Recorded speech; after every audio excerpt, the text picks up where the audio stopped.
Bonjour les filles, j'espère que vous allez bien. Petite vidéo aujourd'hui pour vous partager mes objectifs que je me suis fixés pour être au top de ma forme pour mes 40 ans qui arrivent dans un peu plus de 2 mois et demi. Donc, il y a des choses que j'ai continué à faire, il y a des choses que je vais rajouter et je vais vous expliquer tout ça. Petit accessoire que j'aime beaucoup le matin pour faire dégonfler les yeux, tu le mets dans le frigo ou dans ton congèle et ensuite après tu viens tapoter, clac clac clac comme ça, faire des petits mouvements pour essayer de dégonfler un peu les yeux parce que moi j'ai souvent les yeux bien gonflés le matin. D'ailleurs il est 8h et je dois avoir encore une tête un petit peu bouffie mais c'est pas grave, voilà. Donc du coup, les choses que je vais mettre en place, continue en tout cas à mettre en place pour être au top de ma forme pour mes 40 ans le 6 janvier 2026. Donc première chose que je vais continuer à faire, parce que ça c'est quelque chose que je fais déjà depuis très longtemps, presque plus de 10 ans en fait, c'est le renforcement musculaire. Le renforcement musculaire qui est vraiment pour moi la base de ma pratique. J'en fais au moins 3 fois dans la semaine, ça c'est le minimum. Quand j'étais enceinte, quand j'étais jeune maman, je faisais des entraînements vraiment courts, 15, 20 minutes, 25 minutes, c'est ce qu'on fait sur Studio Témé et c'est pour ça que je l'ai créé d'ailleurs. Donc ça c'est ce que je faisais, j'ai fait ça pendant des années et là, à l'aube de mes 40 ans, et c'est ce que j'ai déjà intégré ces derniers mois, même années, ça fait peut-être on va dire 1 an et demi que j'ai bien repris. Je refais des séances de renfo, mais de manière plus intense, un peu plus longue. Je fais 35-40 minutes et j'utilise des poids beaucoup plus lourds parce que tous les résultats que je pouvais voir avant, quand j'avais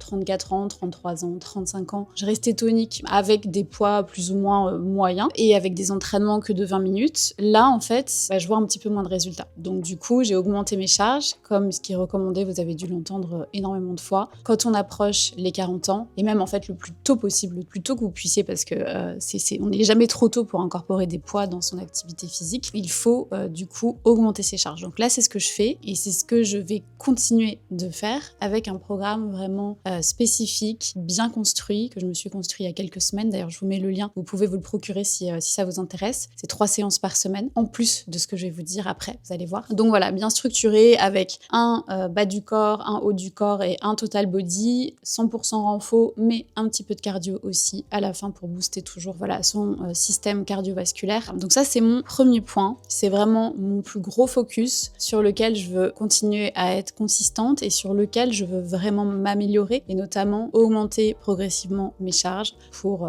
devenir de plus en plus forte et puis pallier à la perte de masse musculaire qu'on rencontre toutes à partir de 35-38 ans et qui va continuer à s'accélérer dans la quarantaine. Donc plus vous commencez jeune, plus vous commencez à travailler les bases, à être fort, à vous renforcer, à apprendre ces mouvements fonctionnels, plus quand vous allez vous approcher de la quarantaine, ça va être facile en fait juste d'augmenter un peu plus les poids, de vous entraîner peut-être un petit peu plus parce que vous avez les bases. Si vous regardez cette vidéo, que vous avez peut-être juste que 34, 33 ans, dites-vous, ok, comment je fais pour pouvoir commencer à déjà intégrer un petit peu de renfo dans ma pratique sportive. Bon, je vous reprends ici. Je viens de finir de tourner quelques vidéos pour Studio Témé et pour le coaching. J'aime bien comme ça tourner pas mal de contenu en une journée ou 2 jours. C'est mes périodes de création de contenu. Je fais en sorte d'avoir les cheveux propres, d'avoir une face relativement présentable et comme ça après ça me laisse un peu de temps pour continuer à travailler sur le business plus en profondeur, passer pas mal de temps derrière mon ordinateur, malheureusement être assez sédentaire. Et ça me permet aussi de créer ce contenu dans mes phases du cycle dans lesquelles je me sens dynamique, notamment du coup durant l'ovulation et après. Moi je me sens toujours super bien après en phase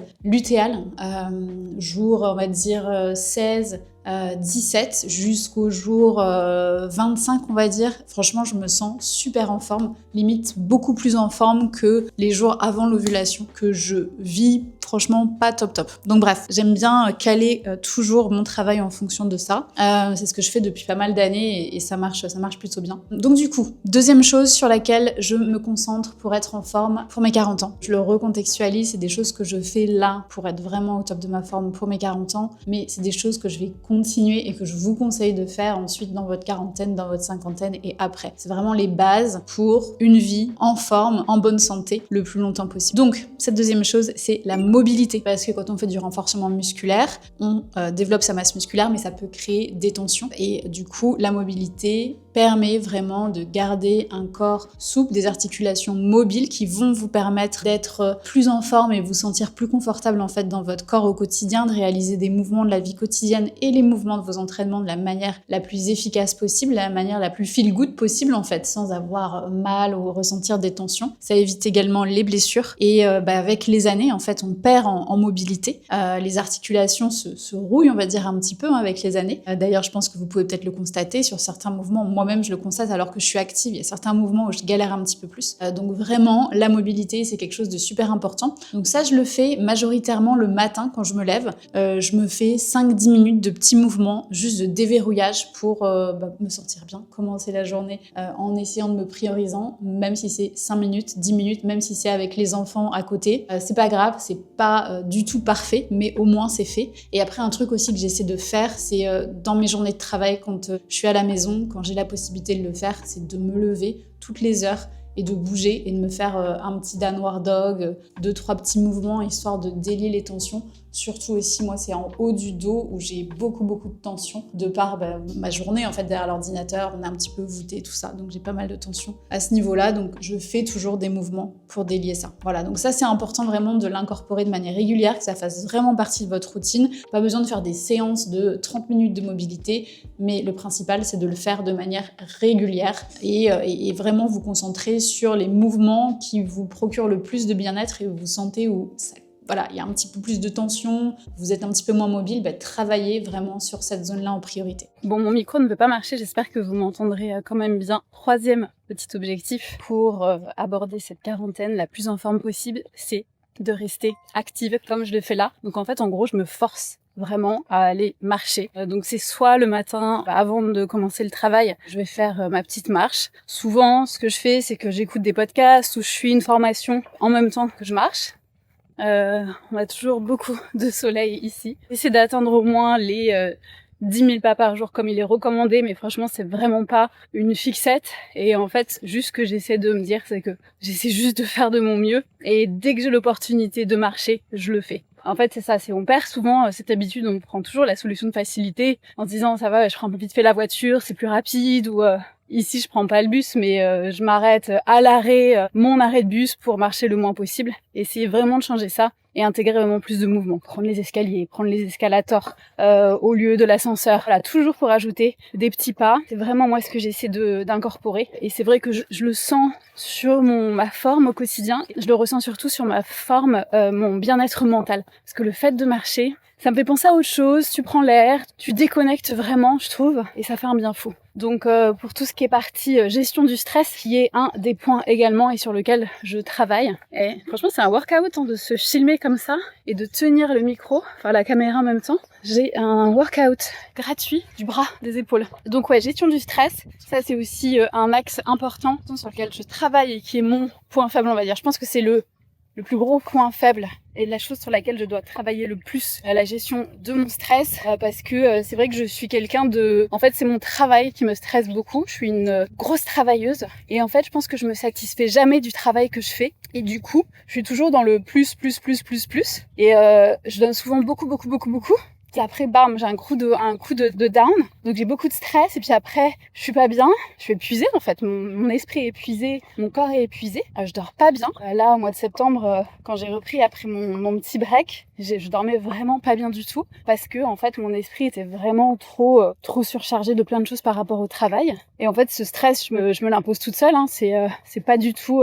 J'ai même pas de pression extérieure en fait. C'est vraiment moi qui suis ma pire boss, on va dire, et qui me la met toute seule. Donc voilà, donc gestion du stress, pas mal de travail au niveau du mindset, relâcher la pression sur certaines choses, essayer de travailler les pensées limitantes et puis travailler aussi sur des pratiques pour relâcher, atténuer son stress, de la respiration, des pratiques un petit peu plus soft, donc yoga, pilates, et juste en fait aussi prendre le temps de ne rien faire. Ça c'est quelque chose que j'ai pas mal j'ai beaucoup de difficultés à réaliser. Donc voilà, donc ça c'est des pratiques pareilles conscientes que je mets en place dans mon quotidien où je me dis ok, lui dis avant de manger, souvent je fais ça, j'ai un petit exercice de respiration et ça permet aussi d'être plus calme, de manger plus paisiblement, d'être plus présente. Voilà. Donc les 2 points et puis je vous retrouve un petit peu plus tard parce qu'il commence à faire bien chaud et le soleil franchement c'est pas très agréable. Je ne sais pas quel va être le rendu en vidéo, mais je vous reprends un petit peu plus tard pour vous expliquer les derniers points. On se retrouve ici avec un micro qui marche, sans le soleil dans la face, c'est bien mieux. Je suis en train de manger mon petit snack de l'après-midi. C'est du yaourt grec, riche en protéines, avec des myrtilles pour l'apport en antioxydants. Donc ça rejoint mon objectif, mon avant-dernier objectif, qui est faire attention à manger assez de protéines. Pendant très longtemps, j'ai été végétarienne et je manquais clairement de protéines. Je n'atteignais pas un niveau potable de protéines. Et là, du coup, je fais vraiment cet effort-là depuis, on va dire, plus d'un an et demi. J'ai réintégré la viande dans mon alimentation, surtout du poulet, surtout de la viande blanche. Je suis pas encore big fan de la viande rouge, mais j'essaie de temps en temps, notamment pendant mes règles, d'incorporer de la viande rouge. Mais en gros, voilà, j'essaie de faire vraiment un focus très important sur l'apport de protéines qui est essentiel pour développer la masse musculaire, pour venir limiter du coup la sarcopénie, qui est la perte de masse musculaire qui s'installe au fur et à mesure des années. Et donc en fait, venir intégrer du renforcement musculaire dans sa pratique, plus venir soutenir ça avec un apport suffisant en protéines, entre 1,6 g à 2 g de kilo par poids de corps, c'est moi mon objectif parce que je suis active. C'est ce que j'essaie de mettre en place depuis plusieurs mois. Donc c'est pareil, quelque chose que j'ai déjà mis en place et que je vais continuer d'accentuer. Essayer aussi de m'organiser un petit peu mieux en cuisine pour avoir déjà des solutions protéinées facilement accessibles sans avoir besoin de cuisiner régulièrement, enfin tous les jours. Des fois je me retrouve un petit peu en galère, enfin, j'ai pas de protéines, j'ai pas fait cuire mon poulet à l'avance et j'ai pas du tout envie de me faire cuire mon poulet. Donc il faut que je m'organise et que j'optimise un petit peu tout ça de la meilleure manière. C'est un de mes objectifs. Et le dernier point, c'est améliorer ma VO2 max. Qu'est-ce que c'est la VO2 max? C'est un indicateur de votre santé cardiovasculaire. En fait, c'est la quantité d'oxygène que votre corps peut utiliser quand vous effectuez un effort intense. Et en fait, avec les années, avec les changements hormonaux, la VO2 max diminue progressivement. C'est un peu comme la perte de masse musculaire. Et en fait, notre but, c'est vraiment d'essayer de limiter cette perte en venant intégrer des entraînements qui améliore cette santé cardiovasculaire, cette VO2 max. Donc, comment ça peut se retranscrire dans un entraînement, dans un planning sportif? C'est intégrer par exemple des entraînements de HIIT ou de SIT. Et SIT, en gros, c'est tu intègres des mouvements très intenses pendant une courte période et tu te reposes pendant une période donnée. Et en fait, ça te fait comme ça des pics, des boosts dans ton rythme cardiaque et ça permet d'améliorer la santé cardiovasculaire et donc cette VO2 max. Et en fait, c'est vraiment critique de venir s'en préoccuper parce que si on a une VO2 max qui diminue et qui est mauvaise en fait, qui se dégrade au fur et à mesure des années, ça va augmenter les risques de problèmes cardiovasculaires, ça peut vous faire baisser votre énergie au quotidien et puis ça peut diminuer l'espérance de vie. Donc c'est vraiment moi un point sur lequel je vais travailler, que je vais accentuer parce que j'ai arrêté de faire des séances de HIIT depuis pas mal de temps, donc je vais essayer de les réintégrer. Petit bémol parce que là en fait je me suis lancée pareil un nouveau challenge, mais je vous en reparlerai dans une prochaine vidéo. Je me suis inscrite à un semi-marathon pour le mois de février. Donc mon activité, enfin mon planning sportif va tourner beaucoup autour du renforcement musculaire, mais aussi des sorties d'endurance, pas de HIIT en fait. J'aurai juste une séance peut-être de fractionné, mais après j'aurai pas mal de longue durée. Donc va falloir que je gère les deux. Ça va être un petit peu